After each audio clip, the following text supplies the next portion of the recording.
Good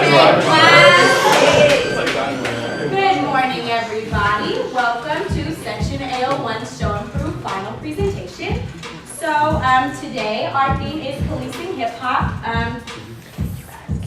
Policing hip hop performances, conspicuous consumption versus social consciousness. So like we've been talking about throughout the course, today we're going to talk about hip hop in terms of real, R-E-A-L, versus real, R-E-E-L. We're also going to discuss what makes hip hop artists and its music substantial, how different modes of hip hop advance the culture, and what we believe hip hop is and what it's not. So the argument that we're going to be making today is that hip hop consumption, whether conspicuous or socially conscious, real or real, traditional or indifferent, should not matter because hip hop is not monolithic. And by policing hip hop to one form, we're limiting the art and its potential that it can reach. Hip hop is powerful because it's unique and limitless. Our mode that we're using today is DJing. So today you're going to see some audio mixing, some crossfading, and some overlaying in the way that we move our bodies, the way that we're going to speak ourselves. And we have a mixtape that we're going to play for you guys. It's going to go over some of our information. So we're going to point out a lot of things. And yes, here we go. As mentioned, we chose to focus on DJing. A disc jockey, also known as a DJ, is a person who selects and plays records on the turntable, mixing in one track after another. The turntable has been experimented as a musical instrument since the 1940s/50s. From this time, pioneering DJs experimented with different turntable techniques, such as backspinning, needle drops, and scratching. These pioneering DJs include Cool DJ Herc, African Bambaataa, Grandmaster Flash, and Grand Wizard Theodore. Just in case you guys still have trouble visualizing the setup, I brought in my mixer, and this goes in, obviously in the middle. This right here is the crossfade. That's really common on all kinds of different models, but basically allows you to switch between different tracks. This is the track gain master right here, basically the volume. And if you wanted to isolate, like for a sample, isolate drums or whatever, this right here is the EQing for highs, mids, and lows. As hip hop's platform group from the original Bronx parties to mainstream media, several questions have been asked concerning the social consciousness of hip hop today.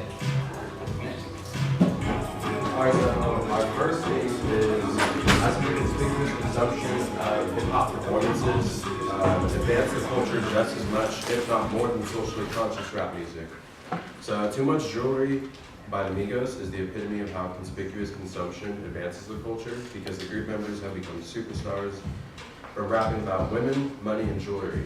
The song is from their album Culture 2, so the members of Migos believe that they represent the culture and seek to advance it by telling the stories of riches.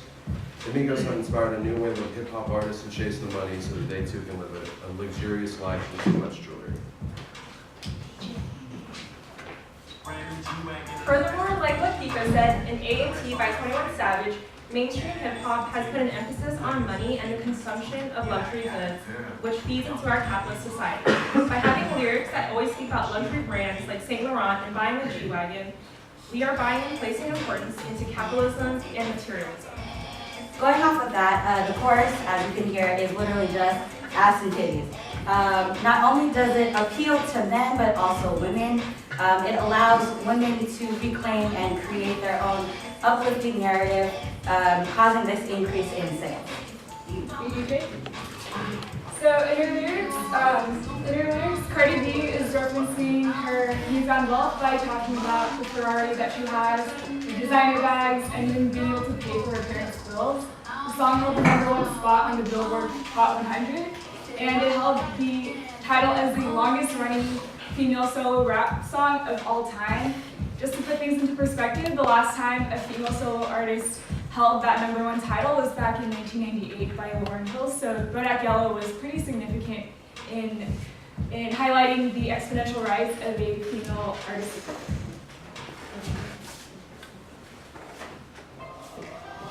So Soulja Boy is the embodiment of conspicuous consumption with songs like Crank That and I Want Me Some Bathing Apes. Despite this, he's arguably the most influential rapper of the millennium.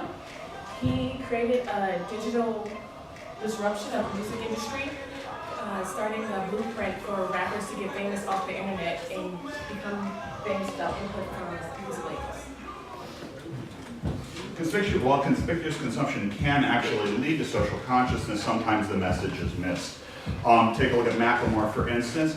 He came out with Thrift Shop, was a rather popular, fun song. Then he came out with One Love in the Same album, which was a socially conscious one about gay marriage. This sample here is actually of him pretending to be a female fan who misses the idea of social consciousness with the Black Lives Matter movement.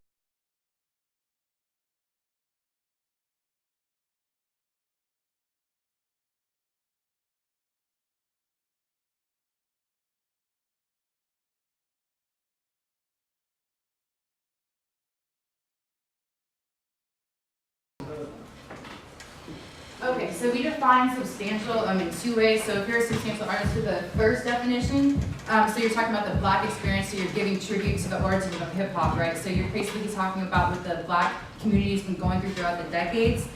You're preserving the culture, so you're paying tribute to the old OGs and basically acknowledging that you're standing on the shoulders of giants. And you're also earning respect by like clever lyricism and writing your own songs, and it's not about the money. Whereas the second definition of substantial is pretty much artists that have prominent status. So we see people that have like mass following on social media, or they're like #1 charts on the billboards. They're winning awards. That means that people are listening to your music and voting for you. And you're also making hits and collaborating with producers and company owners. So as Matsui mentioned, there is not one way to be substantial, and we're basing our argument heavily on the real versus real paradigm presented by Dr. Walker in Lecture 7. So real, R-E-A-L, as a means to preserve the culture outside of the mainstream, versus R-E-E-L as a representation of this culture and its movement to increase consumer consumption.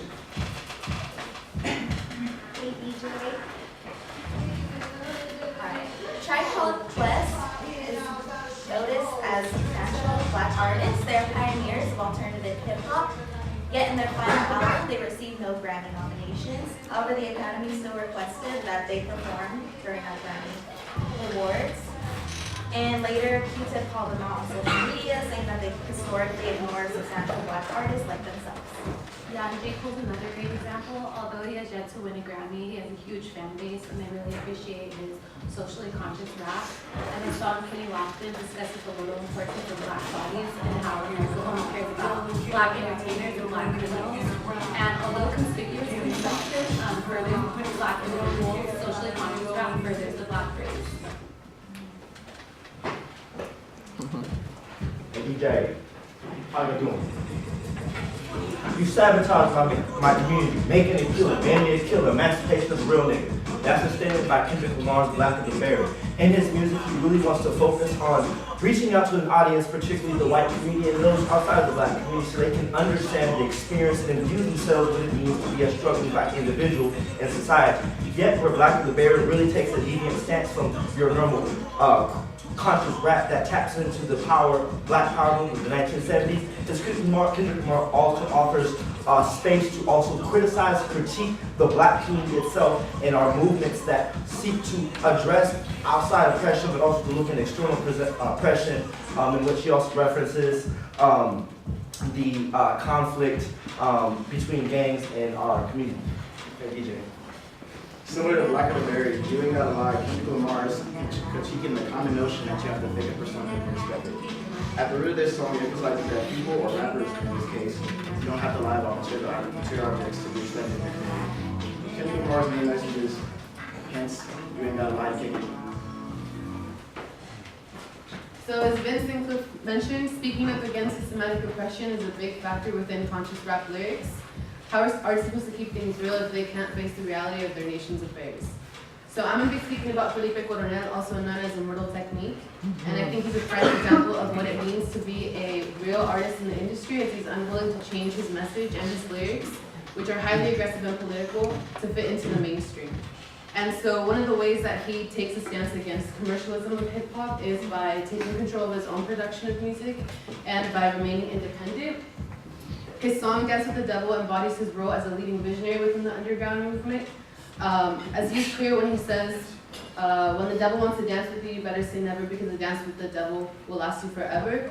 So in other words, don't corrupt your soul through greed, be authentic, the consequences might destroy you.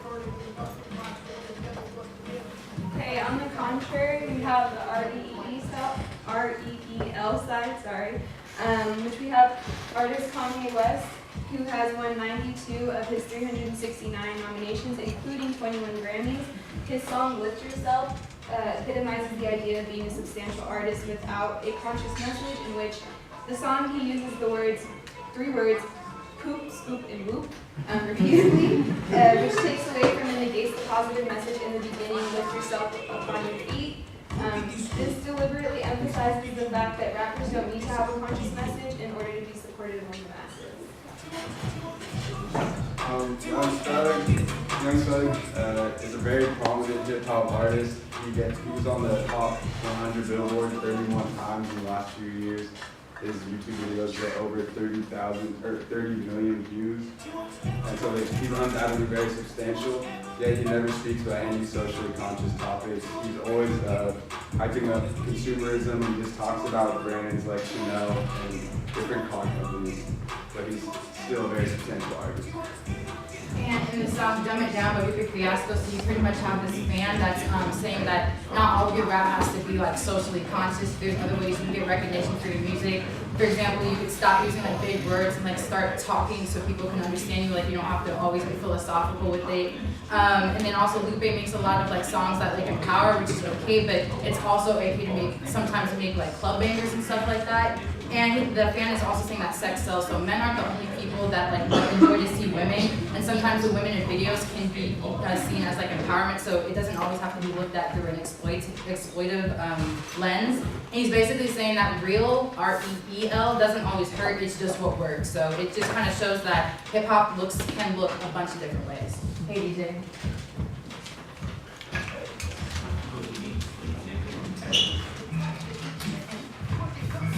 So y'all have gotten to see a couple different songs and artists that can kind of relate to both R-E-A-L, and R-E-E-L. So this kind of shows to y'all that like substantial can mean like a bunch of different things, and it doesn't really matter.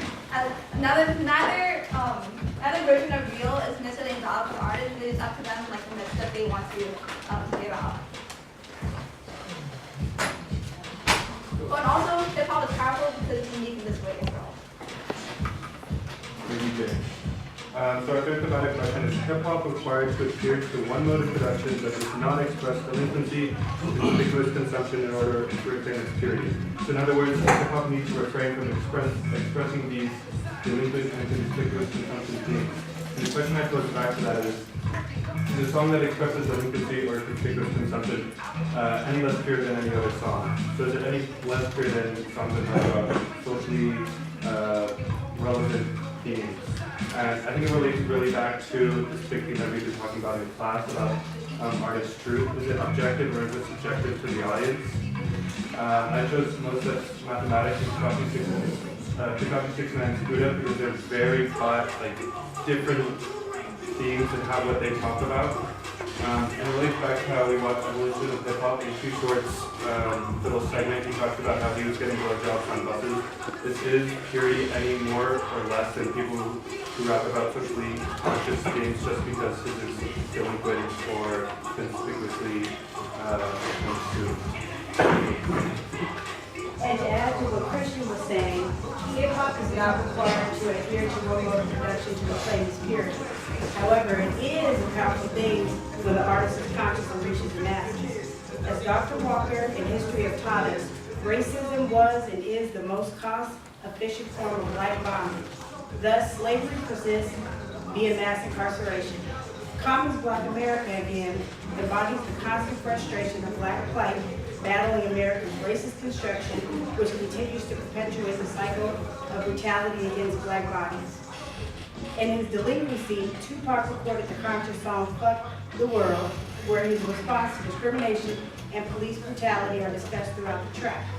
Hip-hop can be flexible and reclaim its purity because purity or consciousness is really any song that has a real story, message, imparts knowledge, or a lesson about life or society. In Like Water by Poera, the song doesn't reflect one mode of production because rather than talking about delinquency, the song is actually about brotherhood and unity. There's no divisiveness between East Coast and the West Coast since Pro Era is based in New York. And this is a significant fact because based on the Netflix special that we watched in class in the beginning of this quarter, there's always been conflicts between not just the East Coast and the West Coast, but there's also been conflicts within their own region. Hey, DJ. We the murderous sect, we made fire, and I don't mean the burners in text. You gotta love it. All 47 of us, you ain't got a number, then I guess we gotta get you covered. I'll connect him to my brethren with the West Side connection, cause he said he got the So to carry on what she's saying about how hip hop is different, East Coast and West Coast, there's different sounds within hip hop. New sounds are always being made, new images are always being made, new moves, new everything. Hip hop is about the evolution and change. Thank you, Jay. Common talks about this in his song "I Used to Love Her" and how she changed.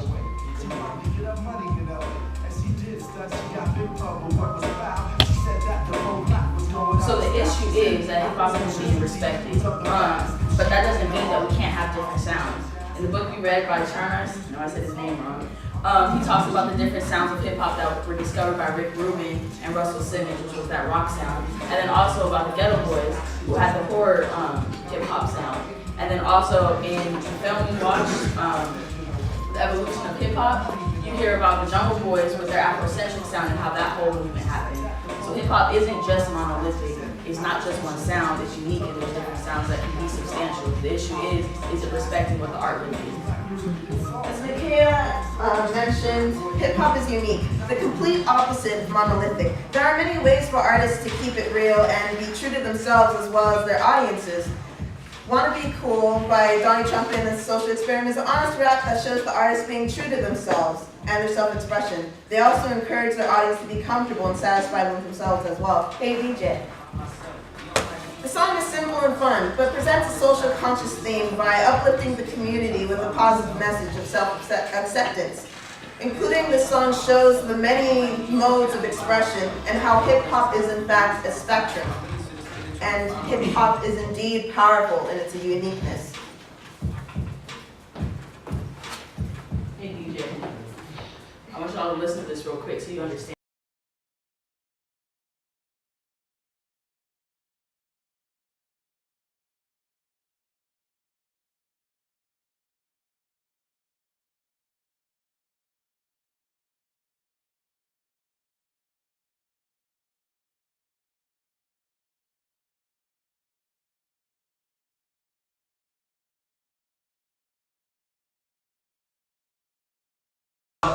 Hip hop is unique. Different sounds are needed because different people want to hear different things.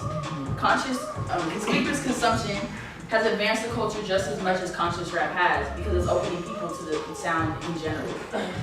Hip hop artists do not need to make socially conscious music to be considered substantial. Substantial here is the difference between real R-E-A-L versus real R-E-E-L. Artists who are considered substantial are either doing one of these things, regardless of the content that they're talking about.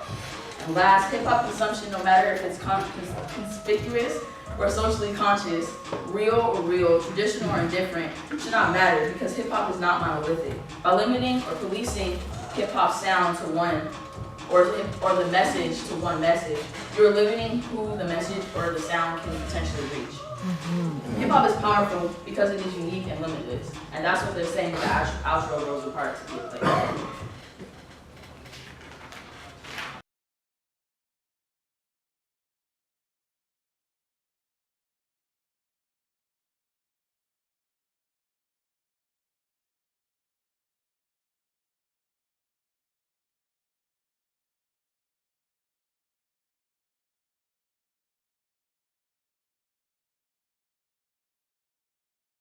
This is power.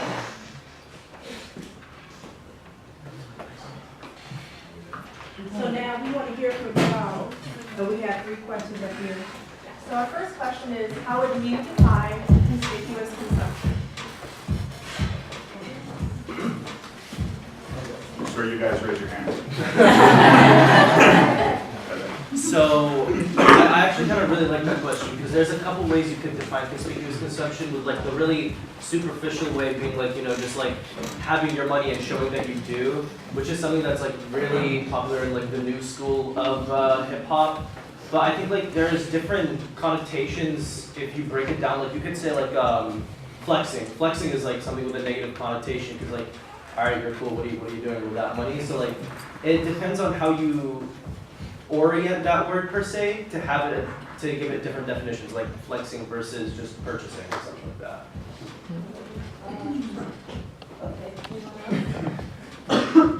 Oh, I just want to pose something. I know one person may speak, but if one person speaks, then we give them a challenge. Everybody else to say something against what they say. So we talk about a lot in here, and we got a lot of time to speak. So if somebody have an argument against him or can support him, something.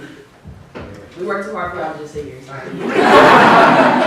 I'll try to make a segue though, because you mentioned about flexing. So, and how, because it's so popularized and now it's seen negative because hip hop is the mainstream. But if you take the word for how it is, flexing is also a way to show, validation and value. So in a way, it's not conspicuous. It's more of, well, just being happy or whatever with yourself. Yes. Well, I feel like the flexing's been distorted in today's perception of hip hop because you have people who haven't worked hard to get the muscles to flex with, or the metaphorical muscles, I guess.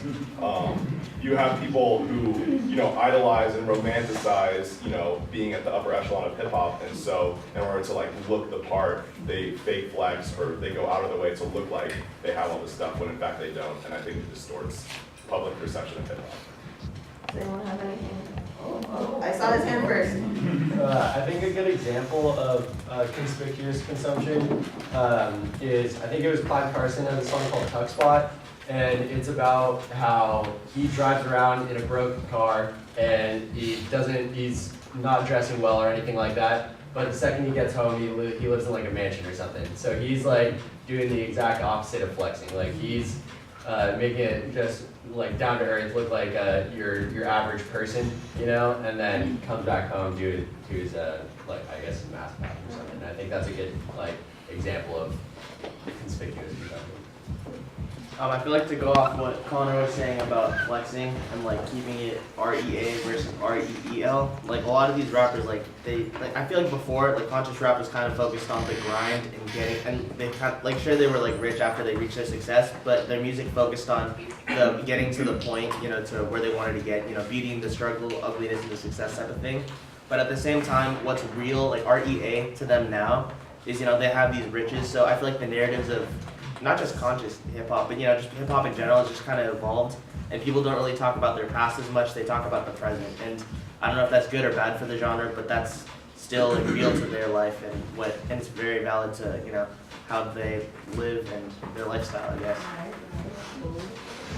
Okay, question 2. So based on our discussion, what does substantial hip-hop look like and sound like to you, and do you all have your own examples of each that we discussed? Let's hear it, bro. Okay, I think substantial can mean two different things, at least for me personally. It can be substantial in its impact, so it's influencing the community it came out of, it's influencing me as a consumer. I feel empowered when I listen to it. Or it can be substantial in that I can recognize that this artist really either worked hard or they have achieved a big level of success. So at the same time, I can prefer music that empowers me, but I can also recognize that even though I may criticize people like Lil Pump or people like that, I'm not Lil Pump. I didn't make it. I don't have millions of dollars. So clearly they're doing something that worked for them. So I can't be hypercritical in the sense of if they want to do that and if that's serving them a purpose in their life and they're able to empower their families, more power to them. But at the same time, I would prefer for music that empowers me and people who look like me. Anybody else? For me, I would say substantial hip hop more means the substance of the lyrics and the message that the song gives itself. This really comes back to the real versus real, or conscious rap versus mainstream rap. I think that for a hip hop song to have substance, it really comes down to the lyrical content and the message that it sends in terms of being a substantial song to me. Oh, okay, I saw his hand first. Something else that we need to regard about substantial is not only is it lyrics or anything along those lines, even though I agree with you in the root, you have to recognize that becoming substantial, at least in like our capitalistic society, would be super empowering yourself by having so much money. You can make your money, earn more money, and this, it kind of like, Charles talks about this in album 7, it kind of attacks the whole concept of like ghetto gangbangers and changes them to like formal businessmen, and that really helps with that reach. I feel like sound for me is what substantial hip hop looks like, because I don't want to hear the same beat over and over again. I want to hear like alternative, like beats in the hip hop song. I want to hear like a bass. I want to hear like drums. I want to hear a guitar. Like I'm very like open to all things. And if I keep hearing the same message or even conscious messages in the same beat, then it's not going to appeal to me at all. All right, I'm gonna bring it back, make a good segue for our last question, because we're gonna ask, as a consumer, where are you on the spectrum? She mentioned different types of sounds and lyrics. We wanna know from you guys, as a consumer, what kind of music you like or consume. I'll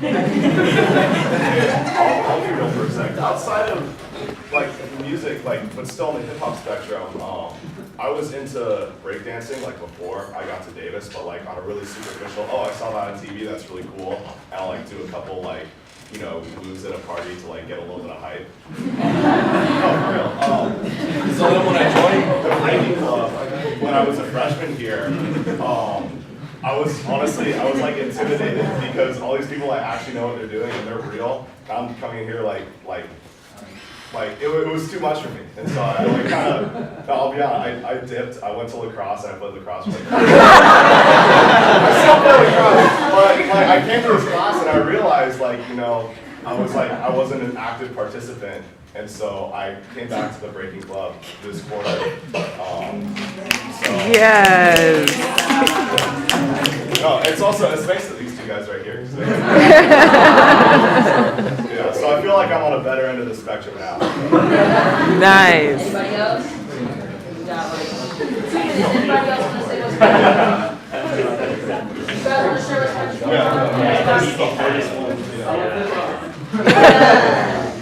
Okay, just wrap it up. All of your answers, all of the discussion just proves the uniqueness of hip hop. The difference is the fact that you can't just define it to pinpoint it to one thing is what its power is. It's reached all of you of different demographics and different races, different genders, all of that. And you're in this class because you knew what hip hop was. You learned something about the message. That's all because of the differences within hip hop. Half of you probably didn't know. 90% of the music we learned in this class in the first 3 weeks, but now you know it. So it just proves hip hop is powerful because of this music.